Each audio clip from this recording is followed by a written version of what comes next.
Registration section number 9। तो हमने अभी देखा कि प्रमोटर्स जो डॉक्यूमेंट फाइल करते हैं उन डॉक्यूमेंट्स के बेसिस पे आरओसी के पास जब वो डॉक्यूमेंट पहुंचेंगे तो उन्हें सेटिस्फाई होना है अप टू मैक्सिमम एक्सटेंट की ये सारा डॉक्यूमेंट ट्रू एंड फेयर है और कंपनी जो है वो एक अच्छे ऑब्जेक्ट के लिए इनकॉर्पोरेट हो रही है। Then only they can issue the incorporation certificate and वो इनकॉर्पोरेशन सर्टिफिकेट आने के बाद कंपनी एक लीगल एंटिटी के तौर पे एग्जिस्ट होगी। और उसके बाद जो पैराग्राफ हमारे पास है जिसमें लिखा था कि according to the provision from the date of incorporation the subscribers to the memorandum shall become memorandum and all the other person who may from time to time become members of the company, यानी कि company के existence में हो जाने के बाद हर एक जो सब्सक्राइबर्स है वो मेंबर्स बन जाएंगे और भी जो लोग कंपनी के शेयर्स होल्ड करने वाले हैं, परचेज करने वाले हैं, एक्वायर करने वाले हैं, वो भी कंपनी के मेंबर बनेंगे। इसके बाद आपको ये बताया है कि such registered company shall be capable of exercising all the functions of incorporated company under this act and having perpetual succession and a common seal। तो मैंने वो भी आपके सामने लिखा है कि कंपनी को एक सेपरेट लीगल एंटिटी का दर्जा मिलेगा और उसके बाद उसका एक कॉमन सील एस्टैब्लिश होगा जो कि कंपनी के सिग्नेचर के अवेज में वो काम करता है। इसके बाद उसका एक परपेचुअल सक्सेशन है। परपेचुअल सक्सेशन हमने इंट्रोडक्शन के टाइम पे देखा था कि इसमें ये होता है कंपनी का एग्जिस्टेंस जो है वो उसके मेंबर्स या बोर्ड के रिगार्ड्स में कोई भी उसका कनेक्शन नहीं है। Member may come may go, company remains in the existence for ever, जब तक कि उसका नाम उस कंपनी के रजिस्टर ऑफ आरओसी के रजिस्टर में लिखा है तब तक उसका एग्जिस्टेंस रहेगा। मेंबर कितने भी आए कितने भी जाए, कभी कोई मेंबर मर गया या कोई और इनकैपेसिटेट हो गया या फिर कोई बोर्ड ऑफ डायरेक्टर्स में से कोई डायरेक्टर मर गया या पूरा बोर्ड जो है वो फिनिश हो गया, तो भी कंपनी का एग्जिस्टेंस उनसे अलग है। आगे होगा क्या, आगे देखिए, incorporated by the company under this act and having perpetual succession and a common seal with the power to acquire, hold and dispose of the property both movable and immovable, tangible and intangible, and to contract and to sue and to be sued under the said name। तो यहाँ पे आगे एक point था कि right to have assets or incur liabilities by the name of companies। Next इनके पास एक और राइट आएगा, that is the to sue on other person, और point number 7 to be sued by outsider. These are the effects of the registration। Registration होने के बाद company इन 7 जगहों पे अपनी एक अलग पहचान बना सकती है और उसके बेसिस पे वो काम कर सकती है एज एन इनकॉर्पोरेटेड एसोसिएशन।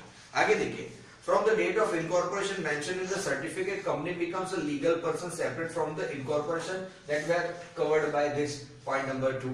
आगे देखिए, and there comes into existence a binding contract between the company and its member as evidenced by memorandum and article of association। The most important line you have to make it correct। देखिए वहां पे क्या लिखा है, वहां पे underline कर दीजिए, there might be a binding contract between the company and its member as evidenced by memorandum and article of the association। तो ये इनकॉर्पोरेशन होने के बाद यहां पे होगा क्या, तो first one a binding contract between company and its members in form of memorandum of association and article of association। तो ये दो फॉर्म में ये चीज होनी है कि इनका जो एग्जिस्टेंस हुआ है उससे एक कॉन्ट्रैक्ट, बाइंडिंग कॉन्ट्रैक्ट बनेगा किन दोनों के बीच में, तो मेंबर्स और कंपनी के बीच में, evidenced by memorandum and article. तो ये कॉन्ट्रैक्ट की जो टर्म्स कंडीशंस वगैरह है वो मेमोरेंडम और आर्टिकल में लिखी है, उसी बेसिस पे होगी। अब ये टॉपिक जो है ना वो थोड़ा पेचीदा है। इसमें ये होना है, कंपनी का फॉर्मेशन हमेशा एक ऑब्जेक्ट के लिए होता है, उस ऑब्जेक्ट को कॉम्प्लाई करने के लिए मेंबर्स अपॉइंट किए जाते हैं या फिर मेंबर बनाए जाते हैं। तो इन दोनों के बीच जो कॉन्ट्रैक्ट है, जो ऑब्जेक्ट के लिए इनका फॉर्मेशन हुआ है, वो चीजें यहां पे लिखी है मेमोरेंडम में। और उसके बाद उस पर्टिकुलर ऑब्जेक्ट को अचीव करने के लिए कौन से रूल्स रेगुलेशंस को कॉम्प्लाई करना है, कौन से प्रोसीजर्स को अडॉप्ट करना है, दोस ऑल द सब रूल्स और bylaws were provided in what article of association. तो यहां पे ये रिलेशन, एक रिश्ता बनता है कंपनी और उनके मेंबर्स के बीच में कि जब भी कोई भी मेंबर कंपनी का ये ऑब्जेक्ट कॉम्प्लाई करना चाहे तो उसे वो process in accordance to memorandum और आर्टिकल ऑफ एसोसिएशन ही करनी है।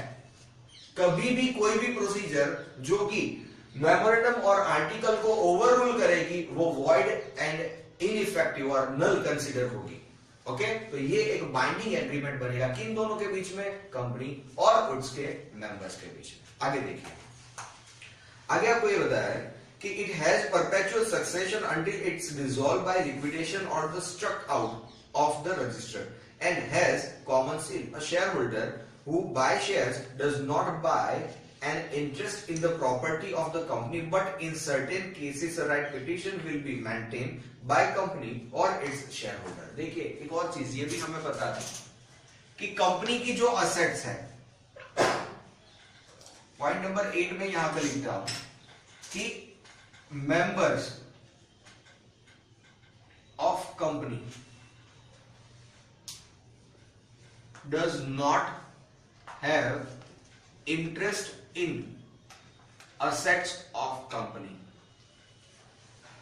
जो कंपनी की असेट्स है वो सिर्फ और सिर्फ कंपनी को बिलोंग करती है। उन असेट्स के ऊपर उनके जो सब्सक्राइबर्स है या उनके जो मेंबर्स है उनका कोई राइट नहीं है, कोई राइट नहीं है, वो उसमें हिस्सा नहीं मांग सकते। हाँ, ये बात अलग है, किसी और एक्सेप्शनल केसेस में, सिचुएशन में एक राइट पिटीशन फाइल करके कोर्ट के थ्रू इसमें हिस्सा मांगा जा सकता है, but otherwise in a common parlance and in a normal way, whatever assets acquired by the company is only belongs to the company, and shareholder, though he is to be considered as owner of that company, he is not having any right in those assets of the company।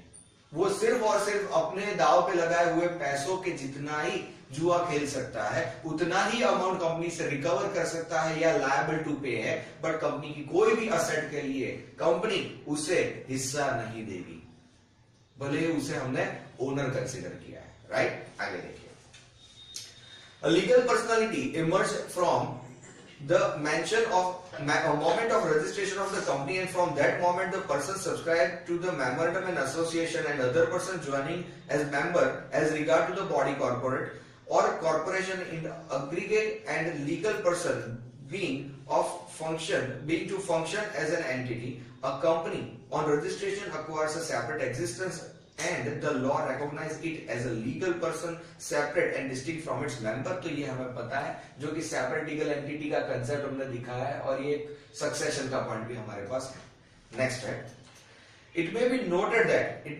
noted that under the provision of Companies Act, company may purchase shares of the another company and thus become a controlling company। देखिए ये एक high point है।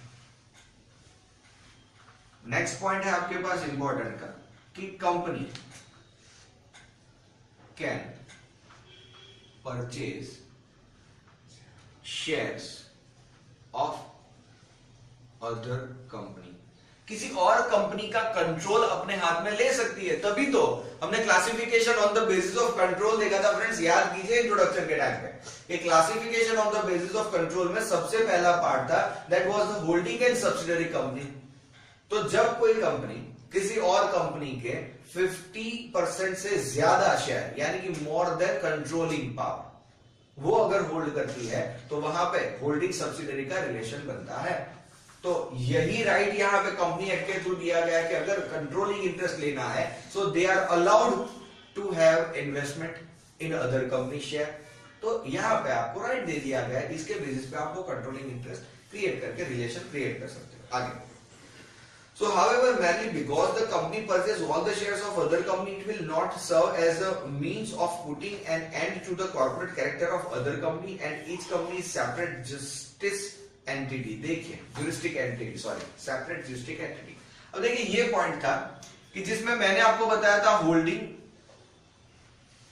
And subsidiary company, holding and subsidiary company. तो इसमें दो प्रकार के ना फ्रेंड्स, एक कि मान लेते हैं कि आपके पास मोर देन हाफ शेयर्स हैं और दूसरा केस ये बनेगा फ्रेंड्स, पॉइंट नंबर बी, जिसमें 100% शेयर्स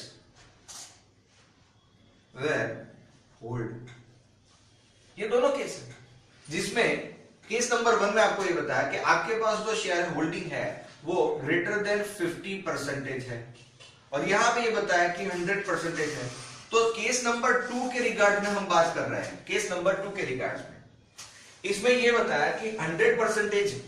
अब देखिए, मान लेते हैं कि X लिमिटेड के पास Y लिमिटेड के 100% शेयर्स हैं, तो क्या ये एग्जिस्टेंस नहीं करती? क्या इसका एग्जिस्टेंस खत्म हो जाएगा? No, never. Both the companies are in existence. दोनों कंपनियां अपने आप में एग्जिस्टेड कंपनीज है, वो एक दूसरे से अलग ही है, अलग ही रहेगी, accept in case of merger amalgamation. तभी तो एक कंपनी बंद करने की प्रोसेस होती है, बट यहां पे सिर्फ आपने कंट्रोलिंग इंटरेस्ट क्रिएट किया है, तो वहां पे ऐसा नहीं मानना है कि भले ही आपके पास 100% शेयर होल्डिंग है, आप ये कंपनी का एग्जिस्टेंस खत्म कर रहे हो। No, never. इसका एग्जिस्टेंस तो रहेगा और रहेगा ही। ओके, आगे देखिए। As has been stated above, the law recognizes such company as a juristic person, separate and distinct from its member. The mere fact that the entire share capital has been controlled by central government and all the shares are held by President of India and other officers of the central government does not make any difference in position of registered company, and it does not make a company as an agent either of the President or central government. तो देखिए, ये concept था government company का, classification हमने देखा। तो government company के type में हमने देखा था कि मान लेते हैं कि 100% share of company Q limited held by central government. It does not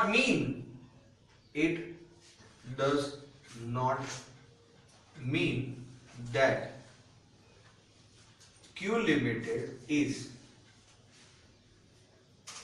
agent of government, ये नहीं मानना है। इसका एग्जिस्टेंस तो सेपरेट है, वो कंपनी के तौर पे रहेगी, कंपनी का एग्जिस्टेंस तो अपने आप में रहेगा ही, उसे एजेंट आपको नहीं मानना है। ओके, भले ही 100% होल्डिंग सेंट्रल गवर्नमेंट या उनके ऑफिशियल्स के पास है, ओके, कंट्रोल उनके पास है, दैट डज नॉट मीन कि इनका एग्जिस्टेंस खत्म हो जाता है। आगे देखिए, आगे आपके पास है effect of memorandum and article of association, section number 10 है आपके पास। Now the effect of memorandum and article, section number 10।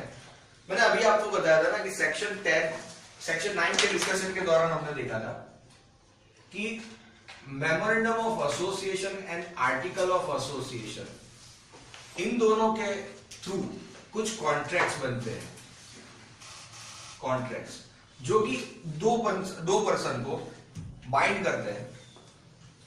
तो यहां पे लीगल एग्जिस्टेंस या लीगल प्रोनाउंसमेंट हमने देखना है कि मेमोरेंडम और आर्टिकल रजिस्टर्ड होने के बाद इनकी इफेक्ट क्या रहेगी।